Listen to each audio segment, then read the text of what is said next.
Hello, are you out there? It's Mark with Redo Over, and we are back to Master of GalCiv4. Tonight is Bulrathi night. However, if anyone has suggestions as we copy over the 13 Master of Orion civilizations and translate them into GalCiv4, let me know in the comments. Seriously, I want to jump back though, real quick update on the Alkari flock. I did get rid of the bird, came up with something a little more in line with the theme of the stuff. And I did want to point out, let me jump into edit here. I realized on the abilities picks, I didn't quite hit the ship defense artifact world. Those are the two big things the Alkari have. We'll get right to the Bulrathi, but I wanted to do this update because I didn't feel like I got the flavor of them at all. And through this 13-part series of all 13 civilizations, the main point is to try and depict the strengths of the given Mutu civilization. So we kept the ancient, which is meant to represent a jumpstart to technologies via ancient artifacts of the artifact homeworld feature that the Alkari flock have in Mutu. The other thing they have is strong ship defense.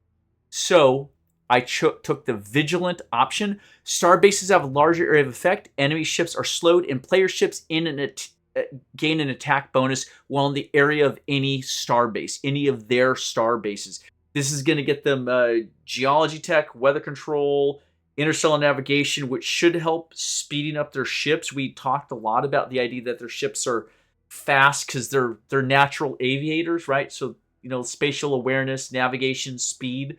And a couple other things down there. Unlocks defensive sentinels, executive order. So yeah, it's about navigation and their within their space, their star bases slow enemy ships and beef up their ships' capabilities. To me, that really struck of on defensive footing, they're strong, which to me for ship defense makes sense. Cool? Okay.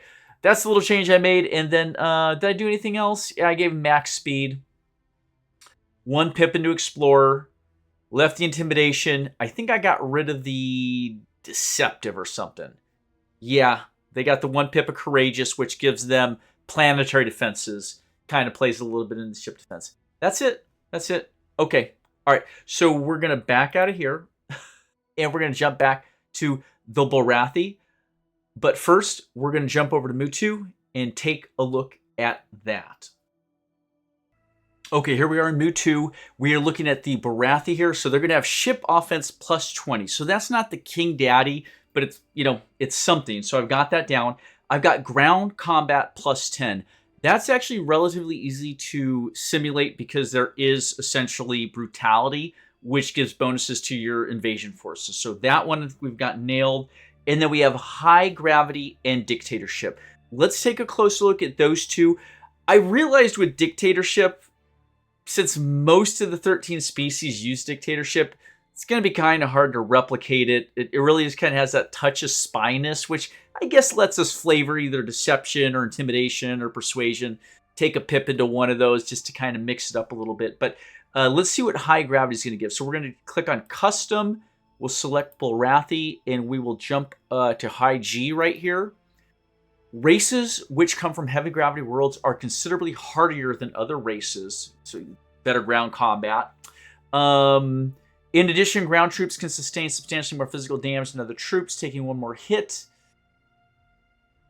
I don't know that there's a good way to simulate that outside of just the straight up ground combat. We're already dipping into a plus 10, so it really kind of works together there. I could see potentially if there was some option to make them more tolerant potentially, or we could mimic that high G like robustness and strength, possibly with something as simple as a plus pip to manufacturing or plus to farming, where it's just like, yeah, they're more hardy physical workers? Question. But I think that's really all we have to look at here. We'll take one more quick look at dictatorship as always. Dictatorships gives the 10 bonus to internal security for spies. The morale penalty. Yeah, okay. Yeah, there's nothing we can do with dictatorship, unfortunately. But that's it. Pretty straightforward. We will jump back over into GalCiv4. All right, we're back here with the Bulrathi Empire. So I did get all my art edited. Obviously, this is heavily bear themed, but it plays in pretty nicely to both Conquer the Stars and Mutu for that sort of bear feel. Also, when you think about it, the home planet is always like Ursa, right? So Ursa meaning like the bear in Latin or whatever the heck. So yeah, they're considered bears in the game. Let's jump in here to the edit tab though. So I pre-did names, pre-did portraits for all that, but let's take a look at the species while we're on it. Down here, species is Bulrathi. We're like space bears. I'm not that creative. We'll jump up to our Bulrathi and we will edit the species. So real quickly, we chose mammalian for the female phenotype. Now, this gives a plus 0.5 growth. Remember, the different phenotypes give you little tiny tweaks here and there. For instance, the Alkari flock, being avian, gets a +1 to social. So on top of whatever relative social pips down here, you get one more on top of that. So in that case, an avian with a +2 would be at a +3 average to all their pops and leaders for social. So yeah, in this case though, do we want to go with that? Do we want to do mammalian and give them the bump up on population growth? Questionable. It's kind of a big push. It's a big get. You can also obviously modify population growth rate down low here. So mammalian we could replace with humanoid. Bears are pretty humanoid. That would just be +2 to diligence. And remember that diligence relates to production and a little bit towards command of a ship. Maybe that is a better choice because that would help simulate the robust hardiness that I was getting at earlier of saying like, well, they're heavy G. Let's do that because there's nothing in the Bulrathi lore that indicates they're fast growers or reproducers. So let's switch into humanoid and real quick, we'll just see if there's anything else that would fit with that. No, I think that's good. I actually think that +2 diligence makes a lot of sense. Okay, so we've selected that. Of course, biology, carbon-based, meaning they need food. So I got our advisor portraits in. I got a good selection. I even tried to get a couple of female Bulrathi bear people. Down below here, I ended up expanding to 8 first and 8 last names. I did the same for the Alkari. I was doing 6 and 6, but I was getting duplicate first and last name people with like the number 1 or 2 behind them to indicate. So I don't want to spend too much time typing first and last names and making up gibberish names, but we'll try and get it built up nicely to make for a good game. And then, yeah, I have a whole bunch of portraits down here. It looks like around 20. I think they're pretty awesome looking. Just a bunch of bears wearing clothes and shit like that. So let's look at the little bit of last stuff here. Relative resolve is sitting at a +2. This leads specifically to their ability to fight. And I think that plays in very well with both the ship attack and the ground combat and the high G. All those stacked. Now, because we're getting the +2 to diligence being a humanoid, I think we can pluck that away there. Because I think it's getting switched out pretty well for the humanoid. -1 to intelligence? Question. I think yes, because here's what I would like to do. I would like to do food consumption of 1.5 per month. None of the other main GalCiv species, except for maybe the Mimets or Mimots, have any sort of modification. But if the Bulrathi truly are hulking creatures, they require more food. They don't grow at a higher population rate, but I like that. And then the trade-off there is that we need to give them something else here. Let's click off the intelligence. So they get the +2, which we've kind of stated we want a +2 on average. We're going to make them get more food per month. Let's make them more resistant to pollution. Let's say they're hardy. So we will switch them to a -10. That'll kind of offset the extra cost of food. And then because they're bears, they're a little more grumpy, so their approval's 45. I think that tracks. I think we can all agree that bears are extremely grumpy people. So I think that looks good. I think it plays in pretty well to the fiction, the extra resolve, the extra diligence, higher food consumption. Cool. Let's save that. Looks good, and we're going to back out of there. So here we are back to our civilization creation tab. So this is our brave leader. In this case, his name is Vorak Blood something or other. Bulrathi Empire fierce hunters of the stars are determined to expand their territory dominance into the cosmos with relentless determination. That's right. And in particular, they are known to be expansionistic. Yeah, they spread. Mammalian traditionalism. Out of all the options, I thought maybe totalitarianism or traditionalism. But again, I don't really see the Bulrathi as one of the belligerent species in the game. So I thought traditionalism would play in a little bit better. This philosophy values historical continuity and emphasizes the importance of customs, practices, and institutions that have endured over time. Traditionalists often resist rapid social change and maintain a deep reverence for cultural heritage. Cool. I think that plays in really, really well. And then finally, expansionist, opportunistic. So we already know that we've nailed Bulrathi as being expansionists, especially like in Conquer the Stars. I think it really treats them that way. However, opportunistic, because I think we've all heard bears are absolutely opportunistic feeders. It's in their nature.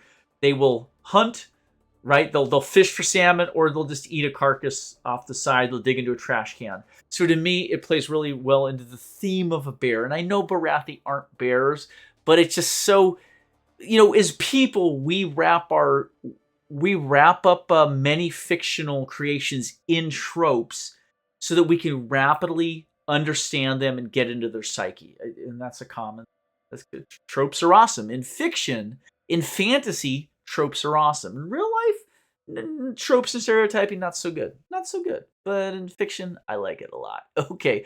And then we'll jump up here to our abilities. So I've got okay, let's look at the little trait picks real quick. I took a -1 on cleverness, a detriment to research. I gave them a detriment to ship range. Although I treat them as expansionistic, they'll try and push out. It just kind of leads to the lumbering, hulking nature of the Bulrathi, right? And in particular in Conquer the Stars, their ships are heavily armored. That's just a weird feature. I don't know if anyone's ever noticed, but the ships always have extra armor on them. Yeah, some weird little things they did in Conquer the Stars. Here we go, though. Brutal. Soldiering +40. This is planetary invasion. It's as max as we can get it. That goes exactly into both high G and ground combat. Works into there really well, so I think that's good flavor. Up here, the +1 to manufacturing. Do they need that? Probably. Let's see. I have a +1 to production, +10%. I put the farming. That's to represent their physicality. And I've got the pip into veteran as well.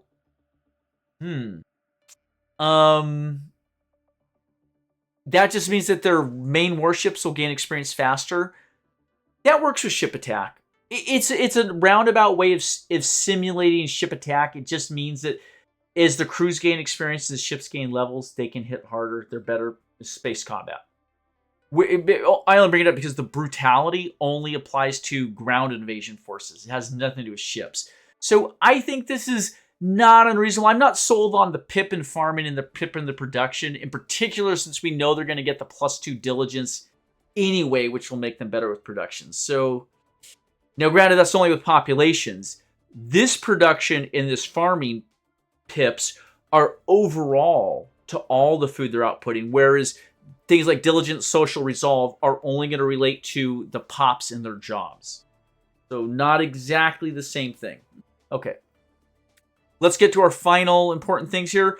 We're taking experienced. So this plays into extra 25% experience bonus and planetary defense tech.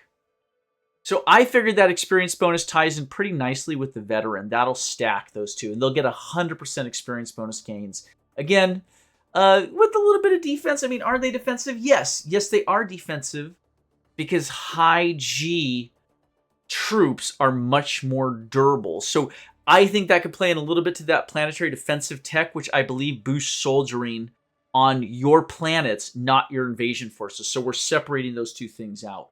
But yeah, I think that is around the fiction of a Bulrathi.